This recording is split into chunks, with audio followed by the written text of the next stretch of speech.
Baik teman-teman, selamat datang kembali. Pada kesempatan kali ini saya akan membahas analisa saham mingguan untuk periode tanggal 4 April 2022 sampai dengan tanggal 8 April 2022. Jadi seperti biasanya untuk analisa saham mingguan satu video sekitar 6 saham. Playlistnya ada di video deskripsi di bawah ini ya. Untuk saham-saham yang lainnya, jadi bukan hanya satu video ya. Ada beberapa yang berminat silahkan dicek ya. Jadi kalau kita perhatikan di sini ITMG dia ada aksi korporasi pembagian dividen kumdipnya sudah lewat ya, kumdipnya ya tanggal 1 April ya. Jadi yang mempunyai saham ITMG hold sampai dengan 1 April, kalau jualnya hari Senin ya 4 April ini 2022, dia akan mendapatkan hak untuk dividen ya, untuk di pasar reguler dan pasar nego hanya sebesar 3.040 per lembarnya ya, seperti itu. Pertanyaannya seperti ini. Nah, Pak Sunat, itu kan dividennya besar. Nah, apakah setelah dividen dia ada kecenderungan turun? Jadi tergantung dari Anda ya. Anda itu tipe tradernya berdasarkan fokus kepada price action-nya atau mengharapkan dividennya atau tidak ya, seperti itu ya. Kalau Anda mengharapkan dividennya harusnya sudah masih hold ya. Mungkin mau jualnya ya Senin ini ya. Nah, setelah kumde dividen apakah dia akan turun? Biasanya gap down ya. Jadi besoknya setelah kumde dividen dia gap down turun. Tapi biasanya ada peluang untuk naik sedikit ya. Kemudian setelah itu entah dia akan sideways atau turun lagi lebih dalam, kita nggak akan pernah tahu. Yang penting di sini supportnya untuk weekly-nya sudah saya gambarkan di 27.000 ya. Jadi kalau dia gagal bertahan di atasnya itu 27.000, kalau dia gagal bertahan di atasnya 27.000 ya, saran saya lebih baik jual dulu untuk ITMG ya. Karena kalau dia turun di bawah 27.000, dia akan kecenderungan testing area support berikutnya di 23.600. Jadi ini sudah saya gambarkan, ada formasi rounding bottom ya di sini ya. Kalau dia breakout memang target price-nya bisa sampai 38.000 ya. Jadi testing resisten 30.500 sebenarnya ini masih cukup kuat ya resistennya ya. Jadi setelah kumde dividen apakah dia berhasil breakout lagi ke atas atau enggak, Pak Sunar? Yang penting adalah di sini kalau yang sudah punya ya, jangan lupa trailing stop-nya atau stop loss-nya di 27.000 ya. Kalau dia turun di bawah 27.000 ya lebih baik jual dulu. Kalau yang belum punya, saran saya ya, kalau mau buy ya, tunggu aja kalau sudah proses kumde dividennya sudah selesai ya, seperti itu ya. Jadi ada kemungkinan bisa tunggu buy weakness di 27.000 atau buy high sell higher. Jadi kalau dia berhasil breakout lagi naik ke atas 30.500 boleh buy ya. Buy-nya bertahap aja.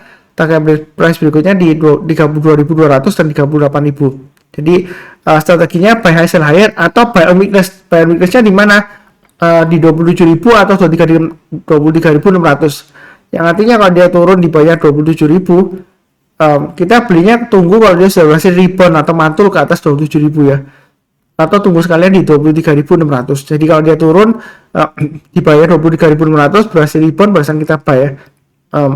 Jadi kurang lebih ada dua area, ini saya gambarkan ada dua ya.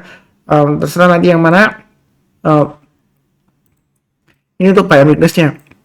Kalau buy high sell higher ya tunggu aja breakout ke atas 30.500 ya. Jadi ini support resistennya untuk mingguannya atau grafik mingguannya.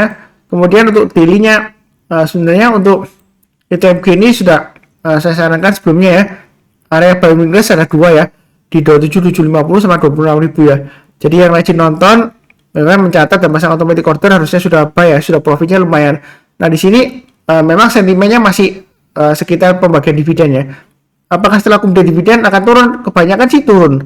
Tapi ada kemungkinan setelah turun dia akan naik sedikit ya. Setelah itu entah kemana kita nggak tahu. Yang penting di sini selama dia bertahan di atas 26.000 dia masih ada cukup bagus ya. Seperti itu, masih ada harapan ya, masih cukup bagus. Kalau misalnya mau buy weakness boleh di 26.000 atau 24.000. Artinya kalau dia turun, kalau dia berhasil rebound ya seperti ini ya. Dari atas dia turun kemudian rebound. Nah di sanalah kesempatan kita untuk buy. Itu bagi yang mau buy weakness, bagi yang belum punya. Atau buy high sell higher.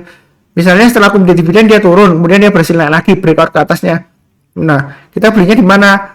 Boleh pakai icon high di sini 29.650 ya. Jadi kalau dia breakout ke atas 29.650 boleh buy-nya bertahap aja.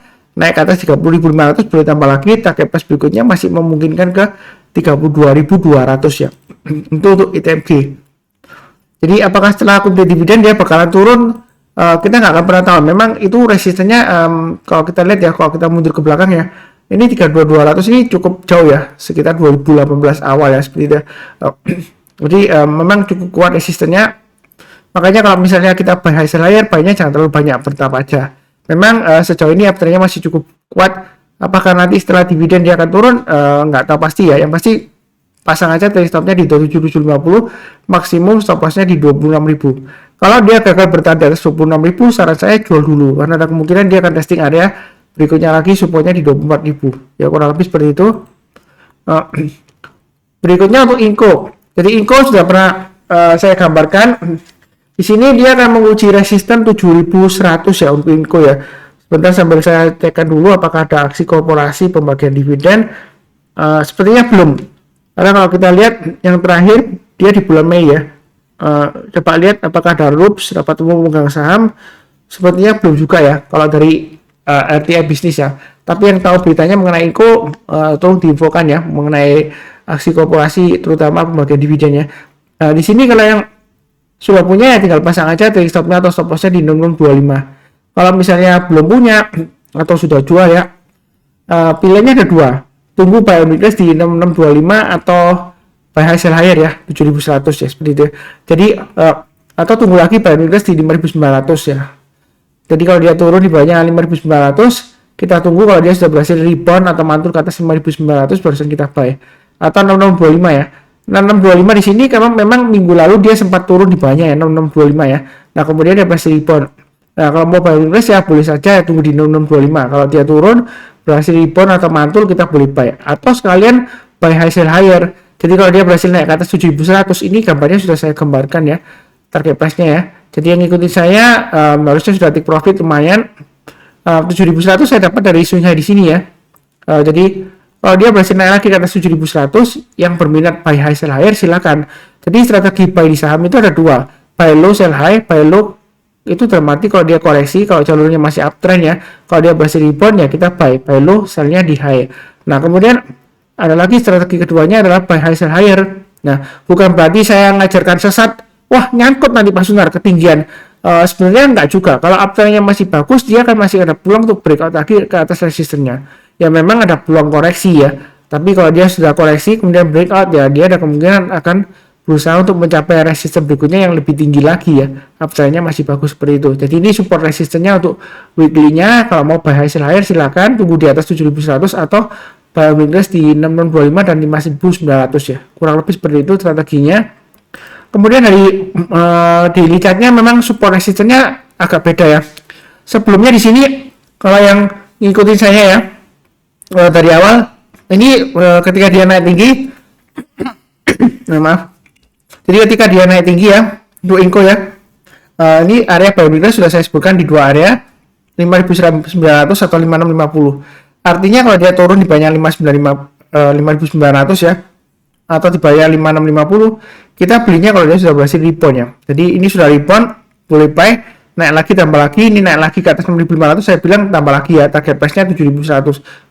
Jadi yang ngikutin saya itu lumayan enak ya sudah saya gambarkan dari awal ya seperti itu. Jadi sejauh ini uptrendnya masih cukup bagus ya karena MA20 nya masih mengarah ke atas dan harga penutupan terakhir masih di atasnya MA20 ya. Ini masih cukup bagus ya. Jadi kalau kita perhatikan di sini yang sudah punya jangan lupa pasang trailing stopnya di 6.500. Selama dia berada di atas 6.500 ya masih cukup bagus. Kalau yang mau buy weakness boleh tunggu di area 6.500 atau 5.900 atau 5.650. Jadi ada tiga area ya untuk buy weakness. Artinya kalau dia koreksi, misalnya dia koreksi turun di bawah 5.900 Pak Sunar. Ya kita tunggu aja kalau dia berhasil naik lagi atau rebound ke atas 5.900 barusan kita buy. Kalau dia masih belum berhasil naik ke atas 5.900 ya kita jangan buy dulu karena ada kemungkinan dia masih bisa turun lagi testing area support berikutnya ya seperti itu ya. Jadi buy weakness itu tunggu kalau dia sudah berhasil rebound atau mantul ya. Kurang lebih seperti itu ya, cukup untuk Inco ya. Berikutnya untuk ESA. ESA selamat ya. Ini sudah saya bimbing dari awal, sudah berhasil breakout 1000. Memang di mingguannya belum saya update ya. Tapi di hariannya saya sudah sebutkan ya, target price-nya terdekatnya di 1400 ya. Ketika dia breakout ke atas 1200, saya sebutkan berikutnya lagi di 1400. Seperti itu ya. Jadi kalau dari weekly-nya ini sejauh ini masih cukup bagus, supportnya di 1000. Memang terlalu jauh di sini ya. Target price terdekatnya resistennya di 1400 ya. Yang sudah punya, saran saya sih pasang aja trailing stopnya di 1300 dan 1250. Itu untuk ESA ya.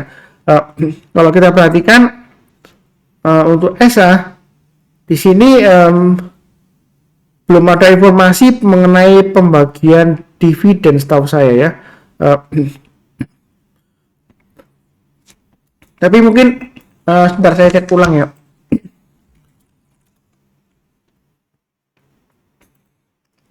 Nggak ada ya. Jadi setahu saya ESA nggak ada bagi dividen. Nah di sini apakah masih menarik Pak Sunar? Apakah sudah ketinggian kalau mau buy sekarang ya? Nah kalau mau buy, kalau kondisinya seperti ini dia masih kecenderungan kurang lebih area resistance 1400 ya, masih testing area 1400, maka strateginya ada dua. Buy on weakness kalau dia koreksi dekat 1000 ya, entah itu 1100 atau 1200, tengah-tengahnya ya, seperti itu ya. Jadi kalau dia koreksi, kalau dia berhasil rebound, barusan kita buy seperti itu ya. Atau sekalian kalau dia berhasil breakout ya. Jadi contohnya seperti ini sebelumnya ya.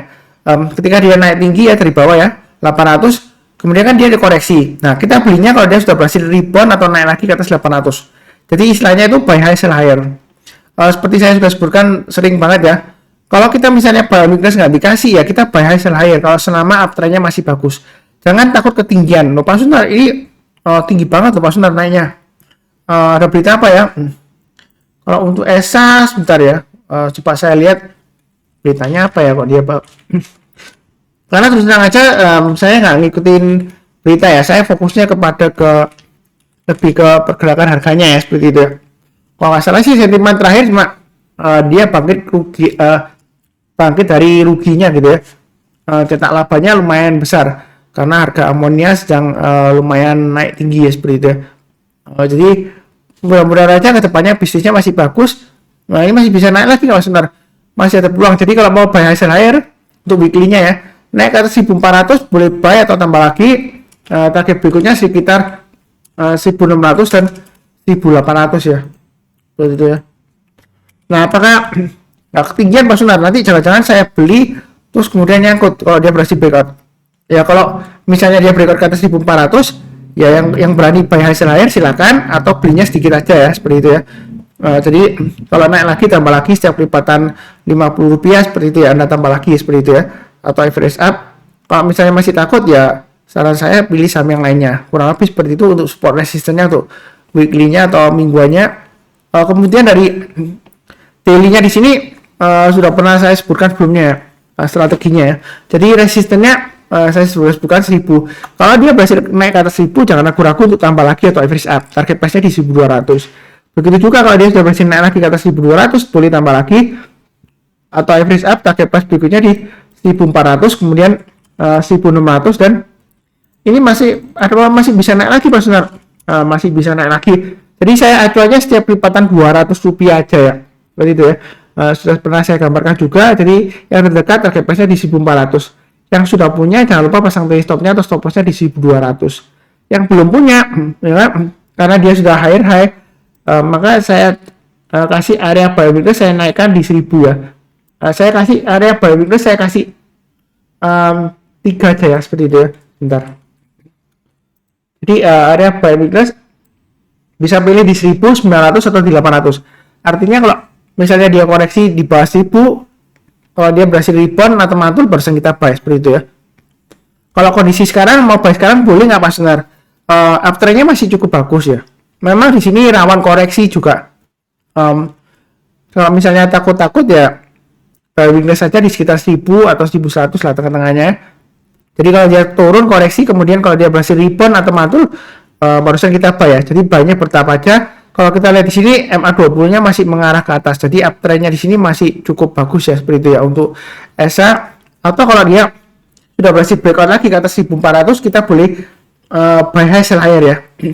Target price berikutnya untuk ESA di area 1600 dan 1800. Misalnya kalau takut ya lebih baik tunggu buy weakness atau buy-nya bertahap aja, istilahnya nyicil ya. Kalau naik lagi tambah lagi atau pilih saham yang lainnya. Jadi seperti itu kurang lebih untuk ESA. Berikutnya untuk Adaro ya. Jadi kalau kita perhatikan untuk Adaro, Pak Sunar dia masih testing area 2650 nih. Gimana? Hold atau tambah lagi atau jual atau gimana? Karena terakhir hari Jumat dia rebound seperti itu ya. Nah kalau kita lihat untuk pembagian dividennya masih belum tahu ya. karena terakhir dia baginya sekitar Mei ya. Dan rapat umum pemegang sahamnya dia 27 April ya. Apakah dia akan naik lagi? Nah, di sini saya sudah sebutkan area buying range di 250. Jadi selama bertahan di atas 250 dia masih cukup bagus. Yang mau buy boleh buy ya. Buy-nya bertahap aja. Kalau dia naik lagi ke atas 2900 boleh tambah lagi, atau average up naik ke atas 3200 breakout ya. Maka boleh tambah lagi, target price berikutnya di 3500. Ini support resistance-nya untuk weekly-nya atau mingguannya untuk Adaro. Kemudian untuk dari daily chart-nya, di sini saya gambarkan Pak Sunar sebelumnya menyebutkan buying range area ada 2800 dan 2600. Nah, di sini naik ke atas 2800 boleh buy. Ternyata gagal Pak Sunar.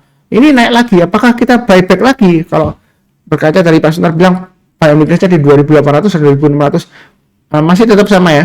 Jadi kalau yang belum punya, kalau mau buyback naik ke atas 2800 boleh buy. Stop loss-nya di mana? Di 2600. Jadi garis-garisnya sudah saya berikan ini bisa digunakan acuan untuk trading stop dan stop loss, dan juga buyback kalau dia berhasil rebound naik ke atas ya. Buy-nya bertahap aja. Setiap kelipatan Rp50, kalau mau tambah lagi atau average up silakan ya. Naik ke atas 2900 tambah lagi, naik ke atas 2950 tambah lagi. Jadi bahwasanya selama dia bertahan di atasnya Fibonacci extension 38,2% ya, di atas di 2600, untuk Adaro ini peluangnya masih cukup bagus seperti itu ya. Jadi pasang aja trading stop dan stop loss. Jangan terlalu takut, yang penting garis-garisnya sudah saya bantu di sini ya. Kalau takut ya belinya bertahap aja, kalau naik di average up tambah lagi ya. Tapi kalau turun jangan di average down ya. Pasang trading stop dan stop loss. Kurang lebih seperti itu untuk Adaro. Berikutnya untuk MDKA. Jadi harga emas kan sudah mulai lesu Pak Sunar. Ini bagaimana kira-kira untuk MDKA seperti itu ya. Jadi kalau kita perhatikan, bentar saya cek ya, apakah ada aksi korporasi untuk MDKA dalam waktu dekat. Sepertinya sih nggak ada ya seperti itu ya. Jadi yang terakhir sih sentimen yang lumayan positifnya, masih positif dari MDKA adalah dia mulai masuk ke bisnis pertambangan nikel ya, melalui anak usahanya PT Batu Tua Tambang Abadi ya. Makanya itu sebenarnya untuk sahamnya ini dia masih cukup kuat ya. Mengingat juga MDKA ya, pembahasan saya di video sebelumnya, MDKA ini dia dimiliki oleh beberapa reksadana saham terbesar ya seperti itu ya. Jadi sejauh ini dia masih cukup bagus ya seperti itu ya. Jadi kalau kita perhatikan ya, saya coba lihat yang riset saya sebelumnya mengenai investasi jangka panjang ya. Saya sudah pernah bikin videonya, saya lihatkan untuk MDKA ini ada beberapa reksadana besar ya, dengan dana kelolaan atau aset under manajemennya itu dia masih cukup bagus ya. Dia dipegang oleh 8 reksadana ya dari riset saya sebelumnya ya, seperti Batavia Dana Saham, Manulife Dana Saham ya. Untuk per Februari dan Maret ya. Kalau untuk April nanti kita nggak akan pernah tahu ya, belum tahu ya. Kemudian Eastspring Investment Value Discovery juga masih hold, Manulife masih ada juga, kemudian Bahana, Primavera, Skoda Dana Prestasi Plus, dan BNI AM Spring Equity Fund ya. Jadi untuk MDKA ini masih cukup strong ya, institutional ownership-nya masih cukup bagus. Support resistance-nya sudah saya gambarkan 4.500, supportnya resistance-nya 5.000. Mau buy sekarang boleh saja, tapi jangan terlalu banyak ya. Catatan kalau dia turun lagi di bawahnya low-nya minggu lalu, low-nya di 4.450, lebih baik jual dulu. Dia ada kemungkinan testing area supportnya 4.000 ya, kalau dia gagal bertahan di atas 4.500. Jadi buy-nya strateginya mau buy sekarang boleh, dekat 4.500 memang kesempatan ya kalau mau buy reverse ya. Belinya bertahap aja, kalau dia naik lagi ke atas 5.000 ya, mau tambah lagi silakan. Jadi ini support resistance-nya untuk mingguannya atau grafik weekly-nya. Kemudian untuk daily chart-nya saya gambarkan memang beda ya antara weekly sama daily. Kalau yang daily ini biasanya untuk swing trading ya, sekitar jangka pendek 1 sampai 5 hari ya. Jadi kalau kita lihat area buying range sudah saya sebutkan di 4.400 ya. Jadi kalau dia belum dikasih itu Mas Sunar, karena belum sampai turun di bawah 4.400, memang benar kali kalau buying range saya sarankan tunggu kalau dia turun di bawah 4.400 ya. 4.400 ya di sini gambarnya ya. Atau 4140, kalau dia berhasil naik atau rebound barusan kita buy. Kalau dia belum berhasil ya kita jangan beli dulu ya. Tapi di sini dia 4.500 garis berikutnya di atasnya ya. Boleh nggak Pak Sunar buy untuk MDKA? masih cukup bagus ya. Jadi kalau mau buy sekarang boleh pasang stop lossnya di 4.400, maksimum di 4140 ya, kurang lebih seperti itu strateginya. Nah, buy-nya bertambah aja kalau dia naik lagi breakout ke atas 4750 boleh tambah lagi atau average up ya. Target price berikutnya di 5000. Kalau dia berhasil naik lagi ke atas 5000, target price berikutnya di 5225. Jadi kurang lebih seperti itu untuk MDKA. Mudah-mudahan dia lancar berhasil breakout lagi ke atas. Ini berdasarkan MA20 nya dia masih mengarah ke atas ya. Jadi mudah-mudahan lancar. Berikutnya untuk TINS ya. Untuk tema TPK, jadi di sini dia sudah berhasil breakout ke atas 1770 ya. Yang mana adalah resistennya dari side range yang panjang ini ya. Jadi kira-kira bagaimana Pak Sunar? Yang sudah punya selama dia berada di atas 1770 untuk TINS ini masih cukup bagus ya. Kalau dia berhasil breakout ke atas 1925, jangan ragu-ragu untuk tambah lagi atau average up ya. Target price berikutnya di 2040 dan 2240 itu untuk TINS. Sebentar saya lihat kan apakah ada aksi korporasi seperti pembagian dividen untuk TINS-nya ya. Sekarang terus terang aja saya nggak perhatikan beritanya satu persatu. Kalau dari news yang terakhir sepertinya sih belum ada kabar pembagian dividen ya yang saya lihat di aplikasi sekuritas seperti itu ya. Memang di tahun 2021 dia dari rugi ya, tahun 2021 TINS itu dia meraih labanya sekitar 1,3 triliun kalau nggak salah ya, pendapatannya seperti itu. Maksudnya laba bersihnya ya, bukan pendapatan ya, seperti itu ya. Jadi lumayan ya daripada sebelumnya dia kan rugi tahun 2020 dia rugi 341 miliar. Untuk tahun 2021 ini dia labanya 1,3 triliun ya. Bagi dividen atau enggaknya kita nggak tahu. Nah di sini saya fokusnya di pergerakan harganya. Kalau mau buy weakness tunggu di 1770 lagi ya. Jadi kalau dia turun dekat dengan 1770, kalau dia berhasil rebound atau mantul boleh buy. Atau sekalian tunggu breakout. Jadi kalau dia naik ke atas 1925 kita boleh buy. Naik ke atas 2040 tambah lagi average up, target price berikutnya di 2240 dan 2500. Ya kalau kita lihat sekilas nih ya pembelian asing memang melonjak Pak Sunar ya seperti itu ya. Bagus nggak ini Pak Sunar? Kita lihat dari daily chartnya ya. Ini sudah saya gambarkan dari bawah ya. Area buy on weakness saya sebutkan di 1660. Tapi kalau misalnya dia uptrendnya masih bagus, kalau nggak dikasih ya kita buy high sell higher ya seperti itu. Jadi kalau dia berhasil naik ke atas 1500 saya sudah sebutkan boleh buy. Ternyata kok ditutup di bawah 1900 Pak Sunar ya. Kalau ikutin saya garis-garisnya, kalau misalnya dia berhasil breakout ke atas 1900 boleh buy. Ya, untuk yang buy hasil higher, buy-nya bertahap aja. Setiap kelipatan Rp50 atau Rp100 tambah lagi atau average up. Target price-nya di 2100. Jadi kalau sudah buy, ya pasang aja stop loss-nya di 1765. Jadi selama dia berada di atas 1765 dia masih cukup bagus. Ya seperti itu ya. Ya kalau yang nggak mau buy sekarang, tunggu aja buy weakness di area bawahnya di 1160 dan 1560 ya. Jadi ada 1660 dan 1560. Artinya buy weakness itu kalau dia turun, kalau dia koreksi ya berhasil rebound barusan kita buy. Seperti ini sebelumnya. Nah, dia dari bawah kan naik tinggi, kemudian dia koreksi. Saya sudah sebutkan area buy on weakness-nya di 1560 ya.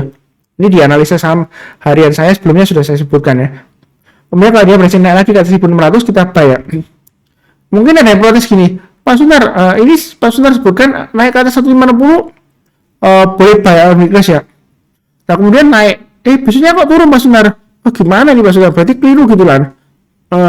Enggak juga ya, karena harga saham di pasar saham saya nggak bisa ngatur. Kenapa saya sebutkan area buy on weakness di sini? Karena dari bawah ya, kalau dia naik kemudian dia pullback, ini low-nya yang terakhir di sekitar kurang lebih 1560 ya. Apalagi kalau kita mundur ke belakang di sini ya. 1560 kurang lebih area konsentrasinya ini ya, resistennya dekatnya di sini ya. Ketika dia naik turun dia kurang lebih resistennya di atas ini juga naik, terus ini pullbacknya di sini ya. Nah, jadi kita ekspektasinya kalau dia naik tinggi ya tunggu aja buy weakness di area pullbacknya di sini ya. Kalau dia berhasil rebound lagi kita buy. Kadang-kadang memang di saham ya sebelumnya trading satu kali gagal Pak Sunar, nah stop loss, dua kalinya gagal lagi Pak Sunar. Nah ketiga kalinya dia berhasil breakout, apakah buyback lagi? Kalau misalnya Anda trauma ya mungkin Anda nggak berani ya seperti itu karena dua kali sudah gagal. Tapi di saham itu kita sih jangan terlalu istilahnya kaku ya. Kalau sebelumnya gagal belum tentu kali ini gagal juga ya seperti itu ya. Tapi belum pasti berhasil ya. Kalau sudah gagal sebelumnya ya juga belum pasti lah. Seperti itu intinya ya. Kita fokus ke pergerakan harganya saja. Naik ke atas 1600 kita buy ya. Naiknya kan baiknya kan bertahap, sudah saya sebutkan ya. Jadi kalau ikutin saya lumayan. Nah ini apakah nanti membentuk double top, karena ini top pertama di sini, kemudian ini top kedua sudah kena, dia turun penutupan di bawah 1900. Kita nggak akan pernah tahu ya seperti itu. Makanya kalau takut ya tunggu buy weakness-nya di 1660 atau 1560. Buy weakness itu tunggu kalau dia koreksi, berhasil rebound atau mantul istilahnya barusan kita buy, bukan turun langsung buy. Itu namanya bukan buy on weakness, tapi tangkap besok jatuh. Kalau turun Anda langsung buy ya seperti itu. Biasanya menjelang penutupan atau besoknya pagi-paginya kalau dia masih bisa naik lagi bagus ya. Kalau kondisi seperti ini buy on weakness nggak dikasih ya, kita buy high sell higher. Kalau buy high sell higher ya. Jadi kalau dia naik lagi breakout ke atas 1900 atau pakai acuan high-nya di sini ya 1910 atau 1915 saja ya, atau ikutin dari saya juga boleh ya. Jadi kalau yang belum punya naik ke atas 1900 atau 1915 boleh buy ya. Target price berikutnya masih memungkinkan ke 2100. Mungkin pertanyaannya, Pak Sunar, apa nggak ketinggian gitu ya? Sebenarnya sih kalau kita bicara ketinggian nggak juga. Ini waktu dulu 2020 masa pandemi dia bangkit di awal tahun 2021, ini high-nya bisa sampai di 2540 ya. Sedangkan yang sekarang aja masih sekitar area 1900, apalagi ada beritanya labanya sudah membaik ya seperti itu ya.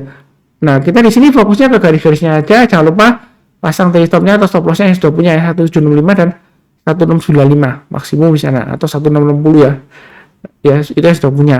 Kalau belum punya ya, buy sekarang bagaimana Pak Sunar? Tanggung ya, sekalian tunggu breakout lagi ke atas 1915 kita buy, atau ikutin garis saya 1900. Buy-nya bertahap aja. Setiap kelipatan Rp50 atau Rp100 ya kalau mau tambah lagi atau average up. Kurang lebih seperti itu. Seperti biasanya yang barusan kenal dengan saham profit, jangan lupa join, subscribe, nyalakan lonceng notifikasinya. Kemudian seperti biasanya saya doakan selalu semuanya selalu sehat, damai dan sejahtera selalu. Amin. Terima kasih banyak. Sekian.